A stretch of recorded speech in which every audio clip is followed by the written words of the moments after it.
네, 안녕하세요, 여러분. 네. 자, 오늘은 그 다보스 포럼 이것하고 4차 산업혁명하고 어떤 관계가 있는가 이 부분에 대해서 좀 알아보려고 합니다. 다보스 포럼이라고 이제 들어보셨는지 모르겠습니다. 몇 번 이제 그 익숙한 단어이긴 할 거예요. 근데 구체적으로 뭔지 아직 개념이 좀 잘 안 잡히는 그런 부분도 있고요. 그래서 이 부분을 좀 알아볼까 하고요. 여기서 이제 4차 산업혁명을 이제 주제로 정했거든요. 그렇다면은 이것이 주식시장에 말이죠. 어떤 영향을 미칠 것인가. 이런 부분들을 오늘 알아보는 시간을 한번 가져보도록 하겠습니다.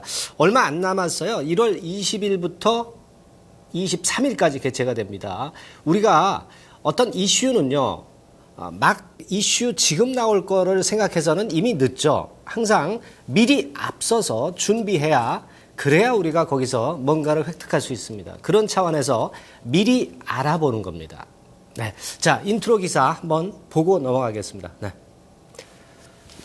자, 보니까 월드 이코노믹 포럼 해가지고 세계 경제 포럼, 다보스 포럼이죠. 세계 경제 포럼이 이제 다보스 포럼이라고 아시면 되는데 내년 다보스 포럼 열리는데 주제는 제4차 산업혁명의 이해다. 이렇게 나와 있습니다. 자, 구체적인 기사 내용을 한번 다음 화면에서 볼까요? 네. 자, 이렇게 나와 있죠. 디지털 전원이 현재 미래의 삶에 미치는 영향 대책 논의. 예. 자, 이 건의 재료가 지금 현재 나와 있습니다. 사실 우리가 이 다보스를 봤지만 개념을 먼저 알고 그리고 제가 설명을 드릴게요. 자, 다음 페이지에서 개념을 한번 보도록 하겠습니다. 네. 자, 세계 경제 포럼 아까 말씀을 드렸죠. 스위스의 다보스에서 매년 개최돼요. 한 번 정도는 이제 미국에서 한번 개최됐던 적이 있었고요. 대부분 이제 스위스의 다보스에서 개최되는 겁니다. 그러니까 이것은 말이죠. 배타적 고급 사교 모임이다. 이렇게 생각하시면 될 것 같고요. 가장 주목받는 국제회의다. 이렇게 보시면 됩니다. 이게 왜 그렇게 유명해졌냐면 예전에 그리스하고 터키하고 화해를 맺었던 그런 적이 있었어요. 이 다보스 포럼에서. 그래서 그때 이제 유명해졌던 그런 일화가 있고요. 그리고 또 한 가지는 94년에 이스라엘하고 팔레스타인하고 평화협상 물꼬를 텄었던 그런 측면이 있습니다. 그래서 이제 유명해졌던 그런 부분이 있습니다. 결국 지금까지는 3차 산업혁명이 이루어졌다고 보는 거고요. 앞으로는 3차 산업혁명 이후에 4차 산업혁명이 태동할 것이다. 이미 태동하고 있다. 이것을 주제로 가지고 이번에 다보스 포럼이 있게 되는 부분입니다. 이 다보스 포럼은 WTO나 또는 G7 있죠. 네, 이런 데 이제 간접적인 영향을 미치는 세계적인 국제회의이기 때문에 우리가 여기에 주목하는 부분이다. 이렇게 짚고 넘어가시는 게 좋겠습니다. 네, 그렇게 일단 머릿속에 좀 집어넣으시고요. 자, 세계 경제 포럼 그래서 홈페이지를 한번 가봤습니다. 네, 진짜 주제가 그렇게 정해져 있는지 한번 보시자고요.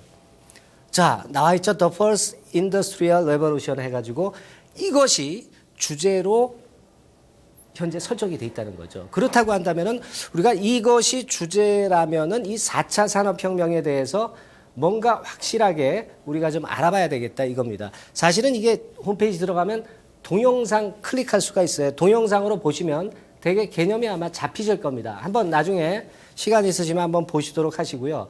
사실은 이 4차 산업혁명이 굉장히 주의 깊게 다루는 그런 부분인데 예전에 제가 한 1년 전에 장보는 남자에서 아마 4차 산업혁명에 대해서 다뤄드린 적이 있습니다. 그래서 좀 가물가물하지만 되게 개념을 잡고 계신 분도 계실 겁니다. 독일에서 태동한 거죠. 로봇이 작업 방식을 결정하는 겁니다. 자, 이 한국경제 12월 24일 기사를 보면은 나와 있죠. 이게 사실은 독일에서 이번에 나온 게 아니라 오래된 겁니다. 벌써 1, 2년 전에 얘기가 벌써 나왔던 것이고 독일에서 선도적으로 4차 산업혁명을 지금 현재 주도하고 있는 그런 부분이다라고 생각하시면 되겠고요. 되게 이제 독일에서는 인더스트리 1.0, 2.0, 3.0 그리고 이번에 4차 산업혁명을 인더스트리 4.0이라고 얘기하죠. 자, 그 다음 화면에서 나와 있죠. 네, 그림을 통해서 한번 좀 보시면은요. 네, 이런 식이에요. 글씨가 작아서 잘 안 보이시지만 되게 1차는 증기 기관으로 산업혁명을 일으켰다는 걸로 생각하시면 되겠고요. 2차는 뭐겠습니까? 전기죠, 전기.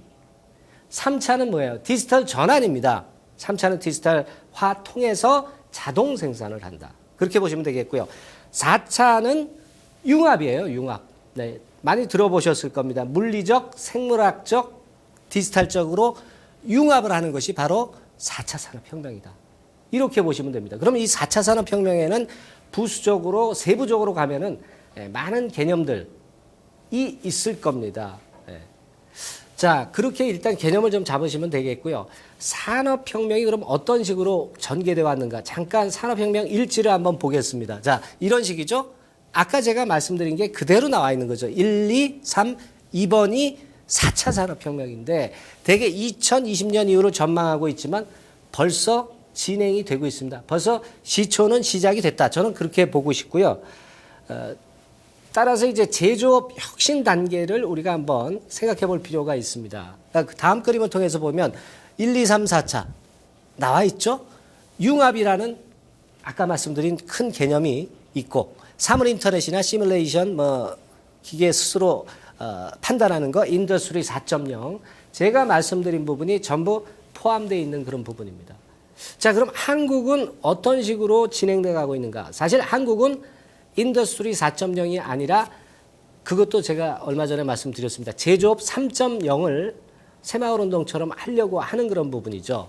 네. 자, 그래서 한국경제기사 예전에 보니까 제2새마을운동으로 제조업 세계 4강 초석될 것 해서 여러 부분에 대한 얘기가 나와 있습니다. 그래서 이번에 대한민국에서는 다보스 포럼에서 그 휴보 로봇이라고 하는 건을 이번에 가지고 나갑니다. 여기 그림에 나오죠. 휴보 로봇. 자, 그러니까 이렇게 보면 자, 휴보 로봇이다 그러면 이번에 다보스 포럼에서는 4차 산업혁명이 주제인데 이 로봇 관련주들이 좀 많이 움직일 수 있다 이런 생각을 할 수 있겠고요. 결론적으로 말씀드려서는 이겁니다. 4차 산업혁명이라는 것이 비단 이 로봇 건만 관련된 게 아니죠. 로봇은 인공지능을 필요로 하지 않습니까? 그러니까 여러분들이 요번에 최근에 많이 들어보신 개념들, 뭐 예를 들면 인공지능이라든가 IoT, 사물 인터넷, 그죠? 네, 그리고 5G도 이러한 것들을 실현하기 위해서 필요한 게 5G고요. 또 뭐가 있습니까? 웨어러블이라든가 가상현실이라든가 홀로그램이라든가 이런 것들이 전부 4차 산업혁명을 구성하는 요소들이다 이런 얘기입니다. 그리고 빅데이터, 산업자동화 이런 것들을 어떻게 하는 것이냐? 물리적으로 생물학적으로 융합을 시킨다는 거죠. 이게 바로 4차 산업혁명입니다. 그렇다고 한다면 4차 산업혁명과 관련이 되는 쪽들이 어느 정도 나올 수 있겠죠. 네, 저는 제가 말씀드린 여러 가지 그 개념 중에서 인공지능하고 IoT 부분이 상당히 중요하지 않느냐. 그렇게 좀 보고 싶고요. 관련주 한번 보도록 하겠습니다. 자, 관련주 다산 전자인증은 이제 예전에 말씀드렸죠. 타이키 로봇죠. 네, 그 건과 관련이 있기 때문에 관련주고 다산 네트워크스는 솔루션 장비. 고영은 요것은 이제 그 의료용 로봇과 관련이 있습니다. 오늘 좀 움직이더라고요. 로봇스타, 산업용 로봇이죠. 그리고 사이맥스나 신흥기계나 에이드칩스 같은 종목이 있고 여기서 되게 위에서 하나, 둘, 셋, 넷 요 네 종목 정도가 아마 중요한 쪽으로 중요한 종목으로 좀 보시는 게 좋겠습니다. 차트는 한번 점검을 해보시고요. 4차 산업혁명이 뭐다? 개념을 어느 정도 이해하셨을 것으로 보여지고 종목 분명히 나왔습니다. 그러면 CES 2016과 다보스 포럼 사이에서 이런 종목들이 1월 달에 좀 움직일 개연성이 있다는 것을 감안하시면서 종목을 잘 잡으실 필요가 있습니다. 네, 다음 시간에 뵙겠습니다.